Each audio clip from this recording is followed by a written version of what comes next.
그래서 기본적으로 신탁업의 시장 규모는 수탁고, 즉 내가 얼마나 많은 이 계약을 수주했나, 이거 같은 경우에는 그러니까 즉 건설회사랑 같이 움직인다고 해도 크게 다르지 않아요. 그리고 그 다음에 이제 또 영업수익 규모로 설명을 할 수 있다고요. 이건 무슨 말이냐? 영업수익은 여기 보시면은 신탁 보수 등 수수료 수익에 이자 수익을 더한 금액으로 그 상사 내역은 다음과 같습니다 라고 나오죠.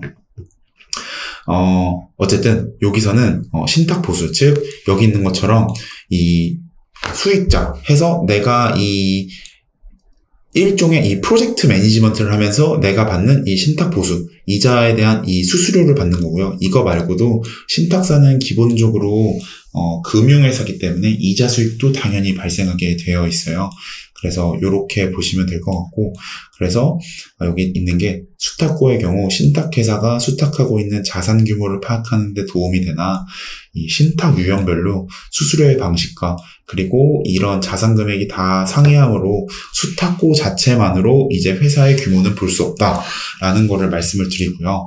잠깐 하나 제가 보여드리고 싶은 자료가 있어서 말씀을 드리면, 요거 같은 경우에는 지금 대한민국의 신탁사가 14개네요. 14개가 있는 걸로 알고 있어요. 여기 보시면 이렇게 많아요. 무궁화 신탁, 하나자산 신탁, 신한, 한국자산 신탁, KB, 우리, 대한토지 신탁, 코리아 신탁, 한국토지 신탁, 한국투자 신탁, 교보자산 신탁, 코람코, 대신, 친형, 이렇게 엄청 많아요. 기본적으로 이 신탁사들은 제가 방금 말한 그런 비즈니스 모델을 가지고 있는 회사들이고요. 근데 요게 다 조금씩 달라요. 제가 이걸 왜 보여드렸냐, 여기에 보시면은 이 수주 실적이 나와 있죠. 수주 실적이 억 원이니까 2023년 7월까지 현재 1,100억을 이제 계약을 수주한 거예요. 그리고 제가 지금 얘기하려고 하는 한국자산신탁 같은 경우에는 580억에 이제 수주를 해 둔 거죠. 근데 여기 보시면요, 단기 순이익 기준으로는 1위죠. 요거에 대한 이야기는 제가 다시 한번 드릴 건데, 기본적으로 이번에 뉴스를 보신 분들 알겠지만 은행사가 돈 엄청 많이 벌었다고, 대한민국 서민들은 힘들어하는데 너네들은 이자 장사해서 돈놀이해서 돈을 많이 벌지 않았냐 해서 윤석열 정부에서 뭐라고 한 거 혹시 기억하시나요? 기본적으로 신탁사도 금융회사이기 때문에 이들 중에서 자기 자본이 많은 회사들은 기본적으로 이자 수익이 많이 있을 확률이 커요. 그 중에서도 한자신은 이렇게 단기 순이익 기준으로 수주 실적이랑은 이건 별개로 움직이는 겁니다. 수주 실적에 대비해서 단기 순이익이 이렇게 높죠. 그래서 이런 걸 보면은 뭔가 좀 한번 봐볼 만한 회사인 것 같다라는 부분에서 제가 이야기를 시작을 하려고 해요.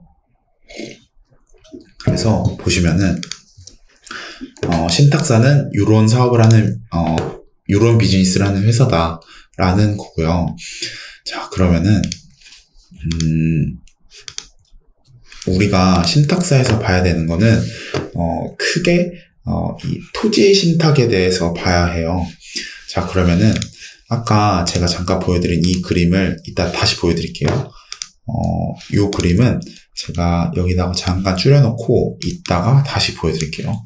보시면은 토지 신탁은 건축 자금이나 전문 지식이 없는 부동산 소유자, 아까 제가 말한 강남의 땅, 강남의 나대지 100평을 가지고 있는 리오가 소유권을 부동산 신탁회사에 이전하고, 부동산 신탁회사는 소유자의 의견, 즉 내 의견과 회사의 자금 및 전문 지식을 결합하여 신탁 재산을 효과적으로 개발 및 관리하고 그 이익을 돌려주는 부동산 신탁이라고 되어 있어요.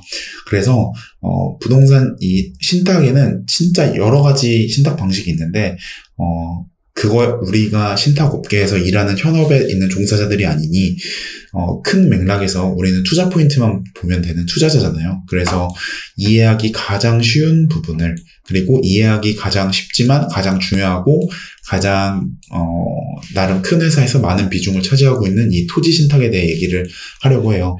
여기 보시면은 우리가 크게 보는 것 중에 차입형 토지 신탁과 관리형 토지 신탁이 있어요. 여기 보시면은 기본적으로 차입형 토지 신탁은 여기 제가 뭐라고 적어놨죠? 공사비 등의 사업비를 신탁회사가 직접 조달하는 방식이라고 했어요. 그러니까 이거는 신탁사가 자기 자본으로 움직이는 거죠. 제가 지금 이 신탁사 얘기를 하면서 자기 자본이라는 이야기를 꽤 많이 했는데 요거에 대한 이야기는 이따가 제가 이 재무제표를 보여드릴 때 한번 꼭 유념해 두고 다시 한번 보세요. 그 다음에 이제 관리형 토지 신탁 같은 경우에는 말 그대로 관리만 해주는 거예요. 그래서 이 시공사를 끼고 하는 거죠. 그래서 자금 투입에 대한 리스크는 없지만 반면 신탁사가 가져가는 돈은 그만큼 적겠죠. 자, 그러면은 아까 이 그림을 다시 띄워볼게요. 기본적으로 차입형 토지 신탁의 경우에는 신탁 개정 대여금이라는 게 있어요. 무슨 말이냐면은 여기서 여기 보면은 금융기관 차입이라고 돼 있죠. 근데 이 차입형 토지 신탁은 기본적으로 이 신탁사 얘네들이 들고 가기 때문에 이거는 그냥 말 그대로 재무제표에 나오는 계정 과목의 하나라고 봐도 되고요. 그냥 뭐 돈을 지급할 때 여러분들이 회사에서 근무하실 때 뭐 재무팀에 그냥 뭐 지출 결의서 같은 걸 상신할 때 이런 계정 과목 있잖아요. 그냥 그거 하나라고 생각하시면 돼요. 그래서 신탁 개정 대여금이라고 하는데 그냥 간단하게 말해서 신탁 개정대라고도 해요. 이 신탁 개정대는 이 신탁사에서 상당히 중요한 부분을 차지하는 거기 때문에 꼭 기억을 해두시거나 적어두시면 좋을 것 같고요. 그래서 차입형 토지 신탁은 기본적으로 이 신탁 개정 대여금이라는 거를 통해서 이자 수익이 발생을 해요. 그러니까 이 자금을 신탁사가 자기 자본을 가지고 그 어떤 사업장에다가 돈을 빌려주는 거죠. 무슨 말이냐면은 바꿔 말하면은 여러분들 부동산에 관심이 많으신 분들이니 만약에 차 타고 가다가 이제 어디 공사하고 있어서 이렇게 슬레이트가 높이 쳐져 있는 데가 있어요. 그러면은 거기에 뭐 예를 들어서 코리아 신탁, 뭐 한국 가산 신탁 이런 게 붙어 있는 게 있을 거예요. 그러면은 차입형 토지 신탁의 경우에는 여기 뭐라고 적혀 있죠? 사업비를 신탁회사가 직접 조달한다고 돼 있죠. 그러니까 이 프로세스에 모든 자금을 신탁사가 되는 거예요. 그러면은 여러분들이 프로젝트 파이낸싱이라는 것도 들어봤죠. 그러니까 무슨 말이냐면은 여러분들이 청약을 하실 때 청약을 하면은 내가 이 들어가려고 하는 집이 아직까지 안 지어져 있죠. 짓고 있거나. 그러면은 기본적으로 아파트, 주거단지를 건축할 때는 처음부터 끝까지 엄청나게 많은 돈이 들어가죠. 그러면은 그걸 가지고 자금을 조달하는 게 좀 쉽게 말해서 프로젝트 파이낸싱이라고 하는데 그거에 대한 돈을 이제 이 신탁사가 되는 거예요. 그러면 신탁사는 돈을 빌려주는 사람이니까 우리나라는 자본주의 사회고 돈을 빌려줬으니 그거에 대한 이자를 받아야겠죠. 그게 신탁 개정 대여금이라고 해요. 그러면 조금 더 나가보면은 만약에 한국 자산 신탁이 뭐 예를 들어서 저기 대전에 있는 어떤 뭐 이편한 세상이라는 어떤 아파트에 차입형 토지 신탁으로 들어갔어요. 그러면은 지금은 그렇진 않겠지만 만약에 대전의 미분양이 너무 심해서 여기로 돈이 모일 것 같지가 않아요. 그러면은 오히려 신탁사 입장에서는 내 돈을 넣는데 이걸 가지고 어떻게 보면 자금을 회수하지 못할 우려가 커지는 거예요. 그래서 여기서 이제 대손충당금이라는 이야기가 나오거든요. 이것도 제가 뒤에 다시 한번 말씀을 드릴게요. 그래서 기본적으로 여러분들이 이 신탁업에 대해 이해를 하실 때는 이 차입형 토지 신탁과 관리형 토지 신탁에 대해 이해를 하시면 된다라는 부분이고요. 사실 이거 말고 이 신탁사의 비즈니스 모델이 몇 개가 더 있어요. 사실 꽤 많죠. 근데 그 중에서도 가장 핵심이 되는 부분이 이 토지 신탁이기 때문에 일단 간단하게 요거만 먼저 설명을 드립니다. 자, 그러면은 제가 다짜고짜 신탁업에 대해 이야기를 하고 있잖아요. 그러면은 신탁업이 뭐 하는 데인지를 봐야 되겠죠. 보시면은 이 신탁사라는 곳은 계속해서 늘어났어요. 근데 우리가 뭐를 봐야 되냐면 여기 보시면은 도정법 개정 그리고 신탁 재건축이라는 말이 나와 있죠. 이게 뭐냐면은 쉽게 말해서 재건축 아파트에는 조합이 있죠. 이 조합 가지고 문제도 많아요. 문제가 많은데 이 조합 설립 대신에 조합 대신 자산, 그러니까 부동산 신탁사가 재건축의 사업 시행자 혹은 사업 대행자로 참여할 수 있는 제도를 이 도정법, 도시환경정비법이라는 거를 개정하면서 시작이 된 거죠. 그래서 보시면은 2017년에 됐고 이제 이때부터 또 많은 게 바뀌어요. 그래서 여기 보시면은 제가 말씀드린 이 차입형 토지신탁, 관리형 토지신탁, 차입형 재건축, 책준 이런 게 나와 있죠. 제가 책임준공형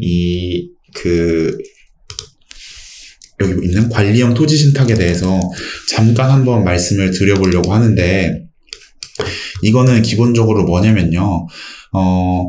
여기 보시면은 일단 기본적으로 관리형 토지신탁이죠.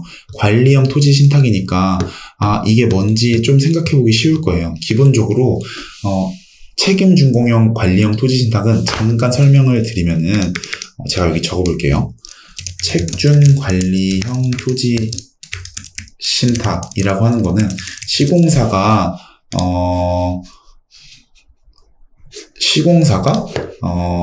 여기 보시면은 아까 있는 것처럼 도급 계약을 찍을 때 이제 책임 준공 의무를 부담을 해요. 그러니까 책임 준공, 말 그대로 이 아파트 단지를 준공할 때까지 내가 책임지고 가겠다. 근데 시공사가 만약에 책임 준공의 의무를 다하지 못하고 도산을 한다면 어떻게 될까요?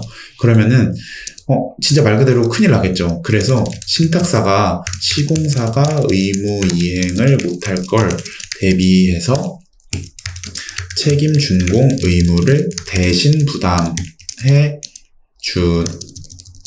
부담해주는 거를 책준 관토라고 해요. 그래서 기본적으로 신탁사 간에 서로 보증을 해주는 건 아니고 시공사의 이제 책임 준공 의무를 신탁사가 보증해 준다고 보시면 됩니다.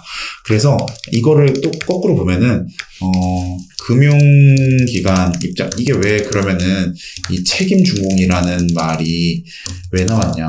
기본적으로 금융기관 입장에서는 어떻게든 준공만 된다 라고 하면 무슨 수를 써서든, 그러니까 무슨 말이냐면 담보대출로 해서 이 대출금을 상환을 받으면 되기 때문에, 즉 책준 관토라는 방식을 통해서 도산을 방지하고 어떻게든 금전적으로 문제를 해결할 수 있는 일종의 뭐라고 그러죠? 필터를 마련했다라고 보시면 됩니다. 그래서 이런 거를 책준 관토라고 하고, 기본적으로 신탁사에 대한 비즈니스 모델을 볼 때 차입형 토지신탁, 관토, 그 다음에 이 책임준공형 관리형 토지신탁 정도만 보면 돼요. 참고로 제가 지금 하는 얘기는 여러분들 다 부동산에 관심 있으시니까 알아두시면 분명히 좋을 거예요. 그리고 여기에 이제 이 도정법 개정이 붙으면서 이제 이 신탁사도 이 재건축을 비즈니스 모델로 가져갈 수 있는 거죠. 그래서 이렇게 신탁업이, 그래서 요런 이슈가 생기면서 2개사부터 해서 지금 현재는 14개사가 운영을 하고 있다. 그리고 기본적으로 신탁사는 정부에서 보증을 해주는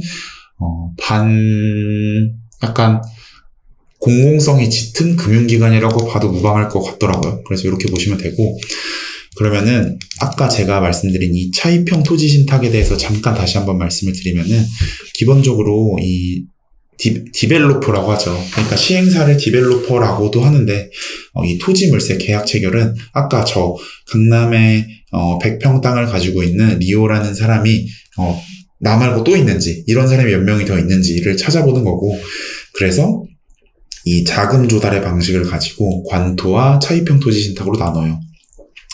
그러고 나서 이제 쭉 현장 검토를 하고 문제가 없으면은 이제 진행을 한다라는 얘기고요.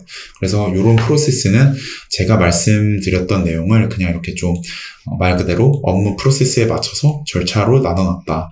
사실 그래서 여기서 저희가 볼 거는 결국에는 차입형 토지 신탁으로 어떤 게 수주가 됐냐라는 게 이제 뭐라 그러죠? 투자자가 봐야 될 부분이지 이 프로세스까지를 우리가 머리에 익혀야 될 부분은 사실 없긴 합니다. 그래도 제가 얘기했던 내용을 이렇게 조금 도식화해서 비주얼라이제이션이 잘 돼 있어서 제가 가져왔고요. 잠깐 더 하나만 더 말씀을 드리면 차입형 신탁의 구조는 이런 식으로 돼 있어요. 이 토지는 기본적으로 위탁자, 아까 강남에 100평 땅을 가지고 있는 리오라는 사람이 땅을 댄 거고, 그리고 이제 신탁사는 차입형이기 때문에 신탁사의 자본으로 넣은 거죠. 그래서 뭐 공사비, 기타 사업비 해서 이렇게 신탁사의 비용을 투입을 했다라는 거고, 이 신탁사의 비용이 투입한 만큼 이제 신탁 계정대로 잡혀서 뭐 공사비, 기타 사업비에 대해서 이자를 받습니다. 네. 그러면은 잠깐 한번 또 얘기를 해볼게요. 이제 어떤 얘기를 해보려고 하냐면은 이 보시죠. 요거는 뭐냐면 말 그대로 미분양 추이예요. 전국 주택별 미분양 추이. 보시면은 2007년도 뭐 리만 터지고 이럴 때부터 또 엄청나게 미분양이 많이 쌓였다가 해소되고 미분양 물량이 소화가 되고 또 이렇게 이때부터 뭐 이명박, 박근혜, 문재인 정부를 지나가면서 미분양 물량이 이렇게 왔다 갔다 하다가 또 이번에 우리가 부동산 사이클이 한참 좋을 때 미분양이 당연히 없었겠죠. 그러고 이제 부동산 망했다. 부동산 가격이 급락하는 사이클에서 미분양도 늘어났죠. 미분양의 시작은 대구부터 시작이 됐고, 그래서 2022년 하반기, 그러니까 작년 하반기에는 미분양 물량이 이렇게 많았었어요. 그리고 현재는 이제 미분양 물량이 소화되고 있는 사이클로 보여지고요. 제가 이거 같은 경우에는 코시스라고 통계청 자료를 가서 보시면은 이거 그냥 엑셀로 다 보실 수 있어요. 그래서 이런 거 보시는 게 가장 정확하고, 그래서 미분양이 소화되고 있다라는 게 현재 미분양 상황입니다. 그럼 이걸 갑자기 왜 얘기하냐? 아까 제가 이걸 뭐라고 말씀드렸죠? 이 보시면은 여기 제가 신탁 개정대 추이 및 예상이라고 보여드렸죠. 기본적으로 신탁 개정대가 늘어났다라고 하는 거는 한국자산신탁이라는 회사가 차입형 토지 신탁을 많이 하고 있다라는 이야기로 들릴 수도 있죠. 근데 이게 차입형 토지 신탁에 신규 수주가 많아졌을 수도 있고, 아니면 기존에 받아놨던 수주 물량이 이제 이게 뭐 돌아가고 있다라고 볼 수도 있어요. 근데 현재 하나투자증권에서 보기에는 한자신의 신탁 개정대가 앞으로 올라갈 거다. 신탁 개정대가 올라간다라고 하면은 여기서 우리가 어떻게 볼 수 있냐면요. 신탁 개정대가 늘어난다라고 하면은 두 가지로 볼 수 있겠죠. 이자 수익이 늘어날 수 있겠죠. 반면 미분양 물량이 많아지면 이 빌려줬던 돈을 회수하기 어렵다. 회수하기 어려울 수 있으니 이거 같은 경우에는 말 그대로 대손으로 잡히겠죠. 그래서 이런 거를 보면은 이제 미분양 물량이랑 미분양 물량이 어떻게 해소되고 있는지랑, 그리고 이제 이 신탁사가 가지고 있는 신탁 개정대의 추이를 같이 비교해보면 조금 이해가 용이합니다. 그래서 제가 이렇게 자료를